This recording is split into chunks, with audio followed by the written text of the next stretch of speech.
Are you planning a day trip to Bimini? You've come to the right place. Bimini is a 2-hour ferry ride from Fort Lauderdale.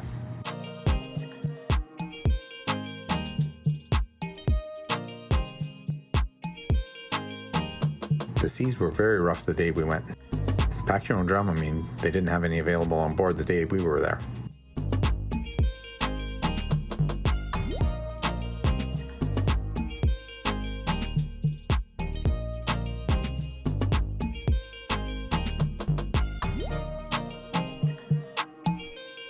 Bimini is 7 miles long and only about 700 feet wide, so most of the transportation on the island is motorcycles and golf carts, so we rented a golf cart for the day.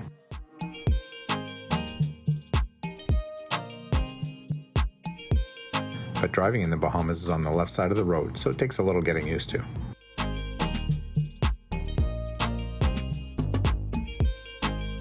On the left is 2Z Convenience Store. They have many items, but the prices reflect how hard it is to import everything. A case of 40 water bottles here is $40 US. They use US currency at par. The Bahamas and Bimini were populated by the Lucayan Indians when the Spanish arrived. Bimini means 2 islands in the Lucayan language, referring to the North and South Islands. Today we're on the North Island.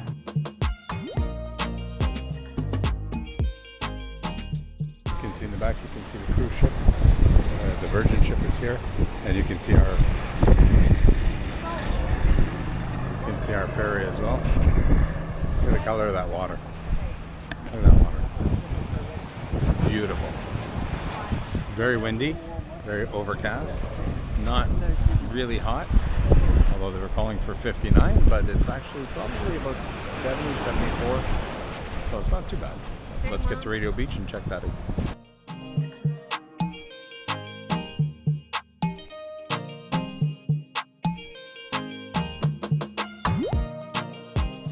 Radio Beach got its name from the old radio station that used to be housed in the now abandoned Bimini Mac building.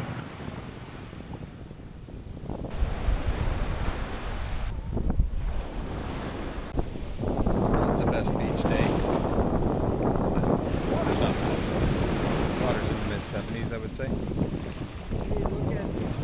We could go swimming. I don't think that I will, because with the wind and there's no sun, so nothing is really all that warm. Oh, that one went right up my pants. Okay. Anyways.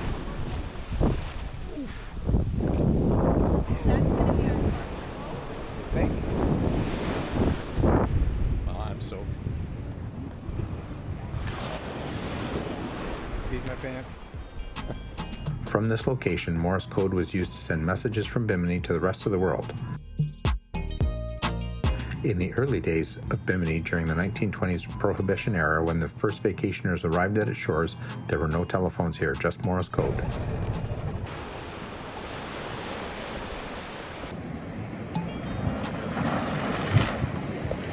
During the American Civil War, the South used the neutral British Bahamas to trade cotton for European guns and supplies, which were run past the Union blockades in the southern ports. During American Prohibition from 1920 to 1933, when liquor was legal in the Bahamas, Bimini and nearby Gun Cay and Cat Cay were waypoints where schooners laden with liquor would anchor, acting as open warehouses for the American rum runners.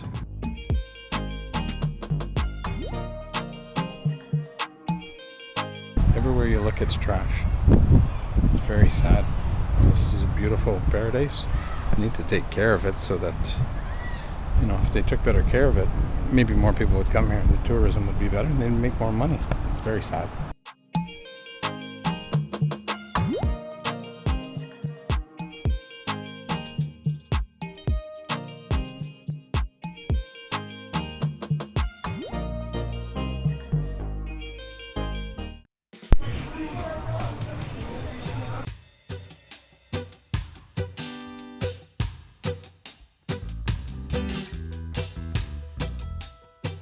Dolphin House was built by local author-historian Ashley Sanders and is occupied by him. It is a popular attraction in his walking tour of Alistown.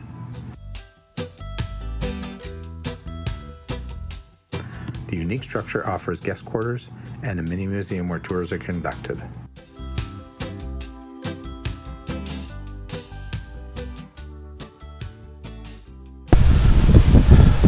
I really wanted to fly my drone, but it's too windy, and I guess we're too close to the airport because I'm unauthorized to take off.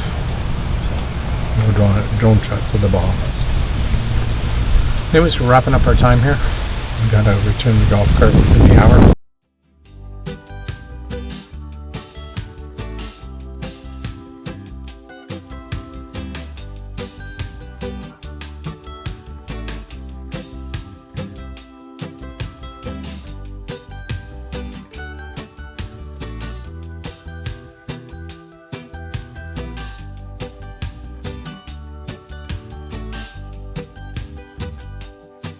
So we've reached the other end of the island, and it's a private island, private resort. No, not private resort. There's private houses on that side.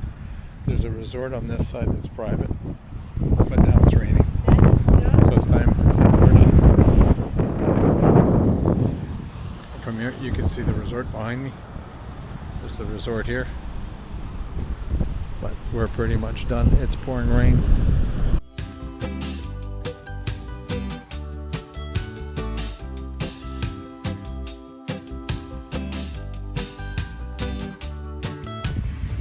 What's hidden on the other side of the fence? It's a little airstream. How did they get an airstream on the island? Part of the resort. Very cool.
While the weather didn't fully cooperate, we had an amazing time in Bimini, and I highly recommend a trip to the island if you're in Fort Lauderdale.